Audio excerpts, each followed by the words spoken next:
Welcome to a special edition of Jesse Watters Primetime. I'm Pete Hegseth. And we start tonight with a Fox News alert. And it's a big one. Here we go again. It looks like the fourth indictment is coming down the pike for Donald Trump. Get the orange cones arranged outside the courthouse. It appears that this can happen at any moment.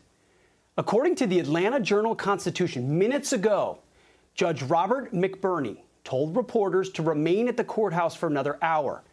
Court usually closes at 5. So if you're reading the tea leaves, it looks like we may have some major news within the next couple of minutes. Don't go anywhere. Now, if you're keeping track at home, that's 4 indictments in 4 months. This time it's coming out of Georgia, and it's over the 2020 election. Remember, Democrats are the only ones allowed to contest elections. Now, today, earlier, hours ago, somehow, very mysteriously, a list of charges against Trump briefly appeared on the Fulton County, Georgia court website. Then they vanished. That's according to Reuters.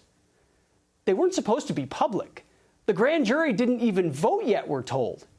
So how did the whole world get to see them? Did some poor IT guy get a little trigger happy? Well, we're not going to have to wait long to find out. There were 39 charges listed. One of them described as a, quote, serious felony. It was a racketeering or a RICO charge. You know, the law that's used against gangbangers and mob bosses. Many of these charges were also carefully crafted, it appears, to be state-level charges. So they say federal pardons won't apply. We know what they're after. All they want is Orange Man wearing orange. That's it. Now, the Fulton County Courthouse released a statement quickly saying, quote, the Office of the Fulton County Clerk or Superior and Magistrate Courts has learned of a fictitious document, they say, that's been circulated online and reported by various media outlets to the Fulton County Special Purpose Grand Jury. While there have been no documents filed today regarding such, all members of the media should be reminded that documents that do not bear an official case number, filing date, and the name of the clerk of courts in concert are not considered official filings and should not be treated as such. Trump's lawyers responded quickly, saying, quote, the Fulton County District Attorney's Office has once again shown that they have no respect for the integrity of the grand jury process. That was not a simple administrative mistake. A proposed indictment should only be in the hands of the District Attorney's Office. Yet it somehow made its way to the clerk's office and was assigned a case number and a judge before the grand jury even deliberated. This is emblematic of the pervasive and glaring constitutional violations which have plagued this case from its very inception. Now, we're still waiting to see exactly what the grand jury cooks up with the case. And again, we're not going to have to wait long. Seems like in just moments.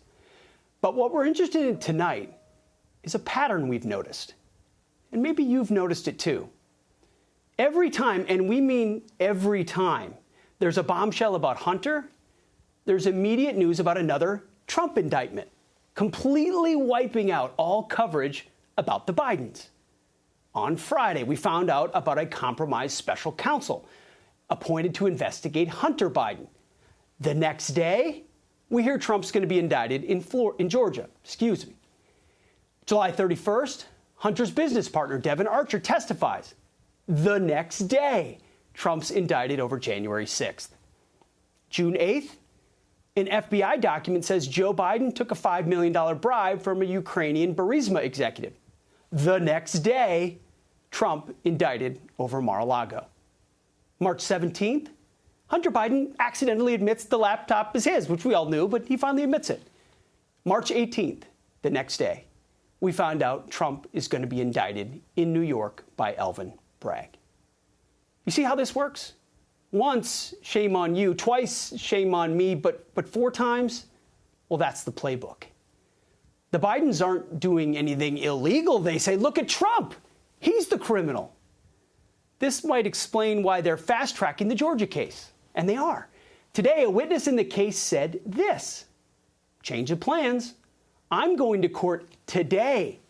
They're moving faster than they thought. Special counsel for Hunter, change of plans, time to move faster. They need to get that 4th indictment out as soon as possible.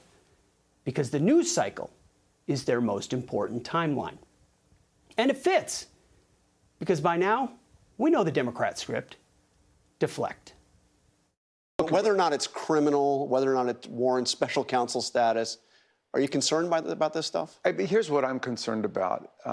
During the Trump administration, we saw the development of a completely new public philosophy, which is that government is not an instrument of the common good and the public interest. Government is an instrument for private self-enrichment, for the guy who gets in, for his family, for his private businesses. That's what Putin is doing. Donald Trump, yeah. That's what Orban is doing. That's what Marcos is doing. That's what El Sisi is doing. By the way, as that soundbite was playing, I got word that the grand jury is voting as I speak, so news should be coming very quickly. But to that soundbite, that's literally what the Biden family has been doing for years. Trump came into the White House rich. Joe came into politics broke and then ended up rich. I wonder how that happened. But deflecting to Trump isn't the only pattern here.